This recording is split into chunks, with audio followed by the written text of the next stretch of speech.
सम्मान ही नहीं दिया था, उनका हमने समर्थन किया था, शुरुआती दौर की बात है। अभी सब तो बच्चा नहीं।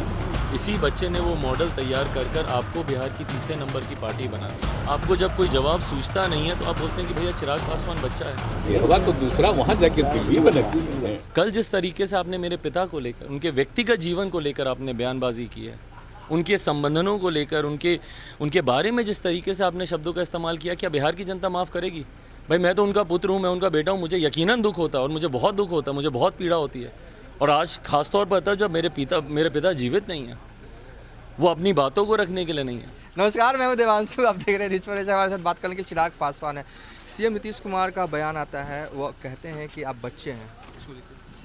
देखिए, मैंने हमेशा व्यक्तिगत संबंधनों का मैंने सम्मान किया है। मुख्यमंत्री जी अगर उम्र के हिसाब से अगर इस बात को वो कह रहे हैं तो यकीनन मेरी पिता के उम्र के हैं और उनके सामने यकीनन मैं एक बच्चा हूँ। पर जिस टोन में वो इस बात को कह रहे थे, मुझे लग नहीं रहा था कि वो उम्र के तकाजे की वो बात कर रहे हैं। वो एक तंज कस रहे थे और राजनीतिक तौर पर मुझे बच्चा कहने का वो प्रयास कर रहे थे। मैं मुख्यमंत्री जी को बताना चाहता हूँ कि इसी बच्चे ने एक मॉडल तैयार करके, जो आपके नेता को आज तक चुभता है, आपके नेताओं को, चिराग मॉडल, इसी बच्चे ने वो मॉडल तैयार कर कर आपको बिहार की तीसरे नंबर की पार्टी बना दिया। आधे से ज़्यादा प्रत्याशी आपके चुनाव हार गए। और मेरी समझ में नहीं आता कि मुख्यमंत्री जी को बच्चों से, बिहार के युवाओं से इतना गुरेज क्यों है, इतना आक्रोश क्यों है, इतनी खिलाफत क्यों करते हैं वो बिहार के युवाओं के लिए। कभी उनके ऊपर लाठियां चलाएंगे, कभी बिहार के युवा चिराग पासवान जैसे जो उनसे सवाल पूछेंगे तो उनको उन सवालों का जवाब देने की बजाय, भाई चिराग पासवान से आपकी नाराज़गी क्यों है? क्योंकि चिराग पासवान आपसे सवाल पूछता है। मैं पूछता हूं कि भैया बिहार में आईटी सेक्टर क्यों नहीं लग सकता? बिहार के युवा पलायन करके दूसरे राज्यों में जाने के लिए क्यों मजबूर हैं?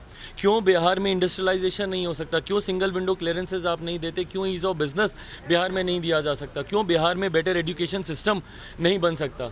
जब ये सारे सवाल चिराग पासवान आपसे करता है तो उसके जवाब में आपको जब कोई जवाब सूझता नहीं है तो आप बोलते हैं कि भैया चिराग पासवान बच्चा है, चिराग पासवान को कुछ जानता नहीं है।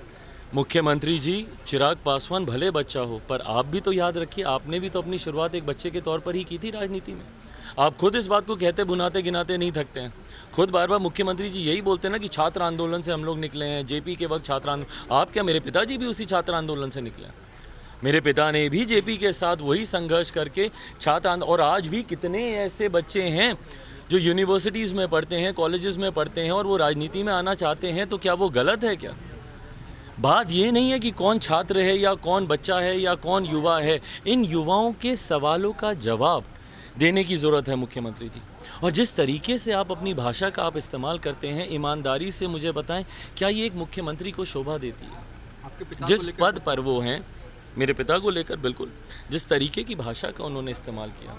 देखिए, मैं बोलता हूँ कि मैं मुख्यमंत्री जी का व्यक्तिगत तौर पर मैं उनका सम्मान करता हूँ। पढ़े लिखे हैं वो, और एक पढ़ा लिखा बिहार में नेतृत्व करे ये ज़रूरी है। पर ऐसे में मुख्यमंत्री जी जिस भाषा का इस्तेमाल कर रहे हैं, मेरे नेता के निधन के बाद उनके व्यक्तिगत संबंधनों को लेकर जिस तरीके की भाषा का उन्होंने इस्तेमाल किया, क्या ये उचित है? क्या ये शोभा देता है उनको, उनके पद को, उनकी पद की गरिमा को, या उनके खुद के व्यक्तित्व को क्या ये शोभा देता है? आप चिराग पासवान को नीचा दिखाने के लिए मुख्यमंत्री जी कितना और नीचे खुद जाएंगे? आपको चिराग पासवान से लड़ाइए, चिराग पासवान से लड़िए ना सामने खुलकर आकर।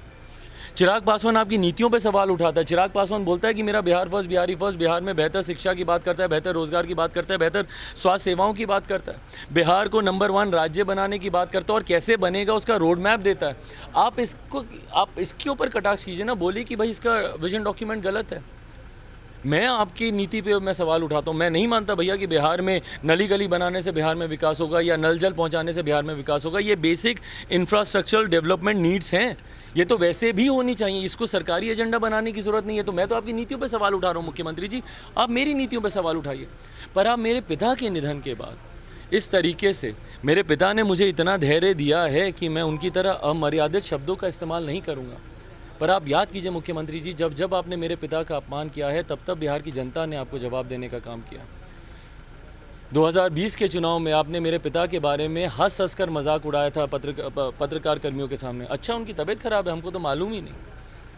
एक होटल में जब आप अपने गठबंधन की घोषणा कर रहे थे, उस वक्त आपने अपने विधायकों का रौब दिखाया था कि जाकर पूछिए रामविलास जी से, अपने से 2 विधायकों की वजह से वो राज्यसभा चले गए। बिहार की जनता ने आपके उन्हीं विधायकों का घमंड तोड़ा। आधे से ज़्यादा आपके विधायक चुनाव हार गए, तीसरे नंबर की आप पार्टी बन गए। और आज कल जिस तरीके से आपने मेरे पिता को लेकर, उनके व्यक्तिगत जीवन को लेकर आपने बयानबाजी की है, उनके संबंधनों को लेकर, उनके बारे में जिस तरीके से आपने शब्दों का इस्तेमाल किया, क्या बिहार की जनता माफ़ करेगी? भाई मैं तो उनका पुत्र हूँ, मैं उनका बेटा हूँ, मुझे यकीनन दुख होता है और मुझे बहुत दुख होता है, मुझे बहुत पीड़ा होती है।